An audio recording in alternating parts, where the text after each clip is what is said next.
Continuando con el curso de Villamedic, vamos a hablar ahora de lo que son las espiroquetas. Las espiroquetas es un tema que vamos a tratar posteriormente cuando hablemos de ETS en el caso de sífilis y cuando hablemos de parásitos en el caso de leptospira.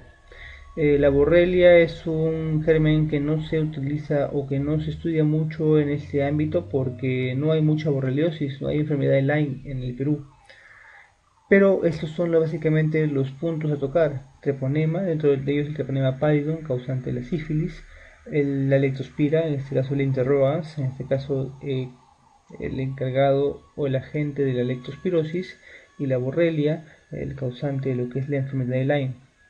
Tenemos también otros espiroquetas causantes de lo que es la pian, la pinta. La sífilis, como el treponema pallidum, vamos a ver que tienen una característica de flagelos periplasmáticos con una membrana rica en lípidos.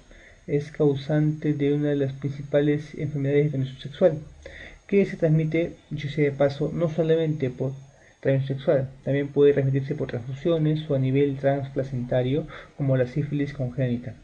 No puede cultivarse in vitro y tiene una infiltración mucosa y una propagación linfática y hematógena a distancia. Dentro de la anatomía patológica, básicamente lo que encontramos es una infiltración perivascular con linfocitos y plasmocitos y proliferación de células endoteliales con obliteración de capilares finos. Tenemos etapas. Y eso es lo más importante que tenemos que rescatar dentro de lo que es la parte de sífilis. Tenemos una sífilis primaria, que es el primer contacto, con un periodo de incubación más o menos de 3 semanas. ¿Caracterizadas por qué? Por lo más característico de la sífilis, el chancro duro. Es una lesión única, indurada, limpia, no dolorosa, de localizaciones atípicas. Mayormente dicen que por donde te contagias, ahí sale la lesión. Puede salir en el ano, puede salir en la boca, puede salir en el glande o en la zona vaginal. En este caso, en la zona, sería de la zona cercana a los labios mayores. Eh, la localización, como dijimos, puede ser atípica, puede encontrarse en el recto, puede encontrarse en el cervix, depende por dónde haya sido la vía de contagio. Y esto asociado a enopatías regionales que son pequeñas y no dolorosas. Tras un mes a 3 meses de contagio, estas lesiones automáticamente desaparecen aún sin tratamiento, evolucionando posiblemente a una sífilis secundaria con un cuadro ya más sistémico, un cuadro pseudogripal que puede tener manifestaciones cutáneas como las sífilides. Las sífilides son pápulas que aparecen en cualquier parte del cuerpo, pueden ser impactantes, aparecen en mucosas como en la lesión que aparecen acá, que son lesiones papulares con bordes eritematosos, o pueden aparecer en las manos o en cualquier parte del cuerpo. Las lesiones cutáneas o las sífilides son muy características de la sífilis secundaria. Se caracterizan también por no tener prurito, ser tenues, simétricas y aparecen, si bien es cierto, en cualquier parte del cuerpo, también pueden aparecer principal o más frecuentemente en las palmas y en las plantas. Tienen una disposición pareciese a un collar de perlas, ¿no? Como condilomas pequeñamente planos, por eso que le llaman también anteriormente condiloma plano. Pústulas sin inmunodepresión y en algunos casos en las sífilis secundarias pueden aparecer signos de alopecias o placas mucosas en la lengua.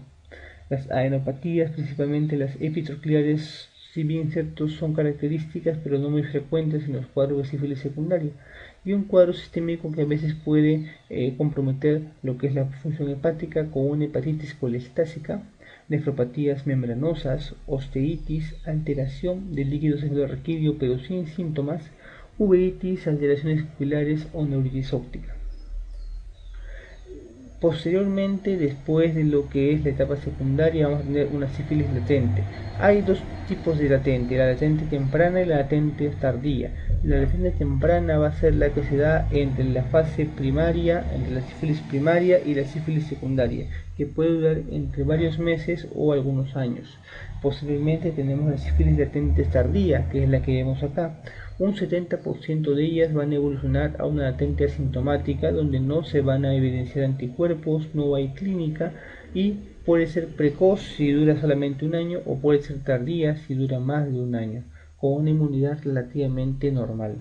El 30% de los pacientes con sífilis latente va a evolucionar a una sífilis tardía, con manifestaciones ya orgánicas. La neurosífilis es la principal de ellas. La neurosífilis puede ser asintomática, en la cual encontramos un paciente solamente con una alteración del líquido cefalorraquídeo, encontrando un BDRL positivo en este líquido. Pero también podemos evolucionar a una parte meningovascular y meningia, en la cual va a haber un cuadro de meningitis por sífilis. La meningitis que puede darse tras 10, 5, 7 o incluso tras el primer año de la infección por la sífilis, y que puede asociarse a cuadros de ACVs isquémicos sin etiología probada en pacientes sin factores de riesgo cardiovascular, básicamente serían jóvenes. La parte o la clínica parenquimatosa cuaternaria de la sífilis va a ser dada por el tabes dorsal y la parálisis general progresiva. El tabes dorsal es una patología clínica que ya no se encuentra mucho en los cuadros de neurosífilis por el fomento de la penicilina, pero que anteriormente podía manifestarse tras 25 o 30 años de la infección con una desmilinización de los cordones posteriores y los ganglios dorsales. Tenía una pupila de Argyll-Robertson y una atrofia óptica. Estos pacientes se caracterizaban porque separaban mucho las piernas y tenían una caminata muy particular, en las cuales ellos tenían que mirar el piso para poder mantenerse en pie, puesto a que la falta de sensación o la falta de sensación a nivel de los nervios periféricos hacían de que ellos no sientan que tocaban el piso. La parálisis general progresiva, tras 20 años de infección, también con presentación de pupilas de Argyll-Robertson, era una demencia progresiva secundaria a una neurosífilis.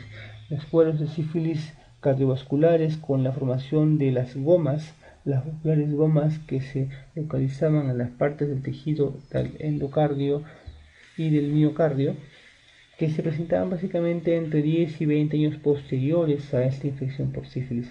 Procedían arteritis por alteración del vaso vasorum, con insuficiencia aórtica por calcificaciones lineales de estas válvulas, aneurismas de aorta torácica y abdominal proximales a la arteria renal, y la sífilis tardía benigna, que son las gomas, las lesiones granulomatosas en piel, en hueso, en hígado, en boca o en fosas nasales. Podrían presentar otro tipo de manifestaciones, pero básicamente lo que tenemos que recordar de sífilis es que la sífilis tiene una etapa local, que es la primaria, donde encontramos el chancro, que es lo principal que nos va a hacer dar en el diagnóstico, que este chancro va a durar más o menos entre una semana y unas 3 semanas. Posterior a ello, el chancro va a desaparecer aún sin tratamiento, y ahí se nos va a ir nuestra primera oportunidad de poder tratar a este paciente. Posteriormente va a venir una latente temprana, en la cual no va a haber síntomas, que va a durar más o menos de 1 a 3 meses y que va a evolucionar posteriormente a una sífilis secundaria.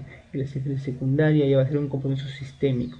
Entonces, primaria es local, secundaria es sistémico. En el sistémico van a encontrar las manifestaciones cutáneas, vamos a encontrar las manifestaciones pseudogripales, vamos a encontrar las manifestaciones orgánicas leves, hepatitis, entre otras.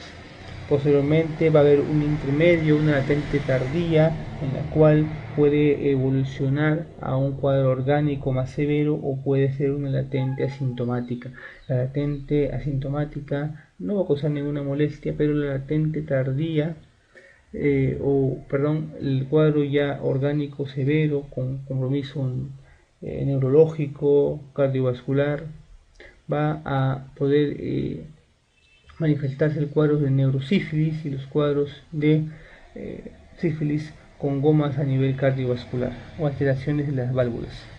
Estos son los estadios de lo que son las sífilis. Aquí vemos la etapa primaria, lo que es el chancro duro, una lesión con bordes indurados, endurecidos, sobreelevados, con una lesión única que es limpia, no dolorosa. Posteriormente, en una parte secundaria, vemos las sífilides, que son las pápulas que aparecen específicamente en palmas y plantas, y que son diagnóstico diferencial con otro tipo de lesiones, pero estas lesiones pueden aparecer no solamente en las palmas y plantas, sino también en otra parte de tejido queratinizado, incluso en tejido no queratinizado como las mucosas. Y posteriormente vamos a evolucionar a lo que es la parte de lo que la neurosífilis, con compromiso meningio, cerebral y de cordones posteriores cuando hablamos del tabes dorsal. También podemos hablar de una parte abdominal causando aneurismas de aorta, es un aneurisma de la aorta torácica, o aneurismas de la aorta abdominal cercanas a lo que es la bifurcación de las arterias renales. La sífilis congénita, otro tipo de manifestación por transmisión placentaria, tiene un riesgo del 90% si la sífilis es precoz y un 40% si la sífilis es tardía.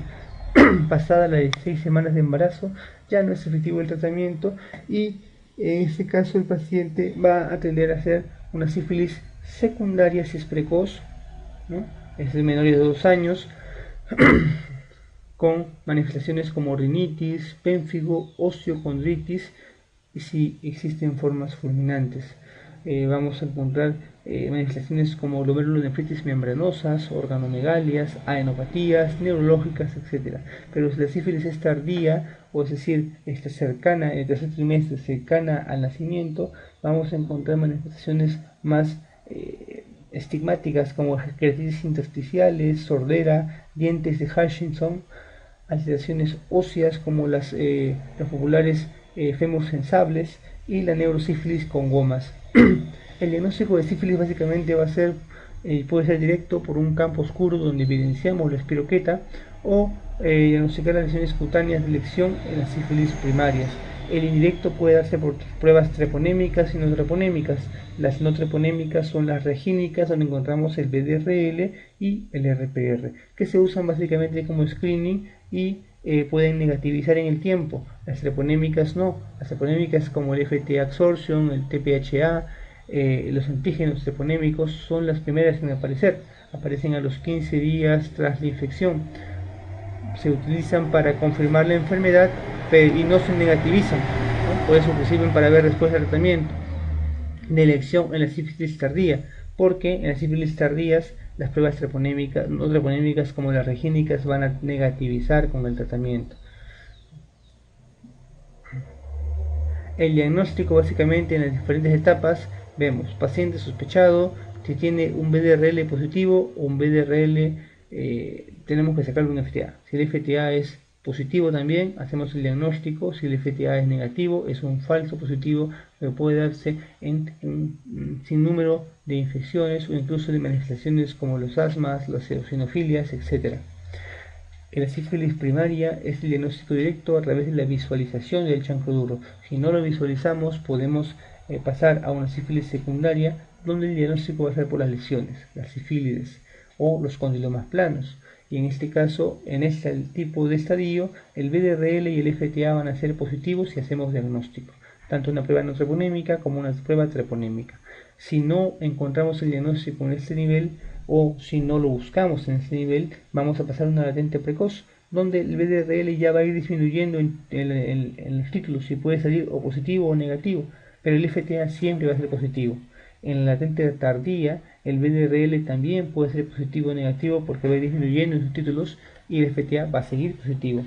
En la tardía ya no va a haber BDRL, o sea, en los casos de neurosífilis, de sífilis cardiovascular, no va a haber BDRL positivo, pero el FTA sí va a ser positivo siempre. Y en las neurosífilis, en el suero, no va a ser positivo, pero sí va a ser positivo en el líquido cefalorraquídeo. En un 70% de muestras de líquido cefalorraquídeo, este BDRL va a ser positivo. No se saca FTA en líquido cefalorraquídeo en los cuadros de sífilis. Solo se sacan pruebas no treponémicas. ¿Por qué? Porque la espiroqueta no atraviesa la barrera hematoencefálica. Y en las sífilis congénitas, el BDRL del recién nacido va a ser mayor al de la madre. Un título, el aumento del título en los primeros 6 meses. El tratamiento para la sífilis, o como toda espiroqueta, va a estar dada según el contagio, ¿no? Si ese contagio primario, secundaria o latente precoz, va a ser con penicilina G-benzatínica 2.400.000 en monodosis, ¿no? Si es primaria, secundaria y latente precoz. Pero si es latente tardía, ya no va a ser 3 dosis, ¿no?, de benzatínica, una por semana. O sea, benzatínica 2.4 millones, pero en 3 dosis. Y la neurosífilis ya no va a ser por vía intramuscular, sino va a ser por vía endovenosa con la penicilina G-sódica, de 3 a 4 millones cada 4 horas por 10 a 14 días. Alternativas para la sífilis, hay varias. Podemos usar macrólidos, podemos usar tetraciclinas, podemos usar cloranfenicol. Pero en el embarazo lo principal es hacer la desensibilización. ¿Por qué? Porque podemos usar eritromicina, pero la eritromicina está ligada bastante a lo que es la estenosis hipertrófica del píloro. Entonces no se utiliza mucho, por eso no es muy recomendable usar macrólidos en pacientes gestantes. La lectospirosis es un cuadro, es una zoonosis caracterizada básicamente por un contagio a través de la orina de la rata. Esa espiroqueta se atraviesa a través de lesiones de continuidad de la piel y puede llegar a ser parasitemia, ¿no? El contagio en personas con aguas contaminadas por ese tipo de orina, principalmente en zonas tropicales. Puede haber dos cuadros clínicos, la lectospirosis anictérica y la enfermedad de Weil. La lectospirosis anictérica puede tener una primera fase, la fase septicémica y la fase inmune. En la fase septicémica encontramos un cuadro pseudogripal con cefalea intensa, mialgias y conjuntivitis, o incluso algunas hemorragias conjuntivales que puede ser secundario o puede continuarse con algunas manifestaciones pulmonares o meningias. En la segunda fase, que es la fase inmune, que aparece más o menos 2 días después de la fase sintomática, el cuadro pseudogripal es más leve y aquí sí hay complicaciones como meningitis aséptica o iridociclitis. La enfermedad de Weil básicamente es la fase en la que se encuentra ictericia, se encuentra hipertransaminemia con posterior necrosis tubular aguda y hemorragias. Y a la vez esto va a causar trastorno del sensorio, y es como encontramos un paciente con la enfermedad de Weil, un paciente ictérico, febril, con alteración renal, con falla renal aguda, con cuadros hemorragíparos, ¿no? Con púrpuras, epistaxis y con trastorno del sensorio. El tratamiento para la leptospirosis está dado por la doxiciclina, y la borrelia, que es una enfermedad que no se encuentra mucho en el Perú, caracterizada por dos tipos de manifestaciones: las fiebres recurrentes dadas por la borrelia recurrentis y la enfermedad de Lyme dada por la borrelia burgdorferi. La borrelia recurrentis básicamente es por el piojo, y la borrelia que da la enfermedad de Lyme básicamente es por la garrapata, que es el Ixodes. La enfermedad de Lyme básicamente tiene 3 etapas o 3 fases. La fase eritemato crónico migratoria, en la cual son lesiones que tienen forma de células de lesiones en diana, muy similares a las que veríamos en los cuadros de herpes o de herpes circinado. Una fase que después de 10 semanas pasa a una fase diseminada con artromialgias, lesiones cutáneas, meningitis, radiculitis o parálisis facial, ¿no? Y una fase terciaria, que es una persistente con compromiso oligoarticular severo y una encefalopatía. El tratamiento para la borrelia básicamente está dado por doxiciclina, y podemos usar alternativas como la ceftriaxona intravenosa. Es un repaso rápido de lo que son las espiroquetas, 3 las principales. Vamos a profundizarlas un poco más en el capítulo de ETS cuando hablemos de sífilis, y en el capítulo de parasitosis cuando hablemos de lectospira. Muchas gracias por todo.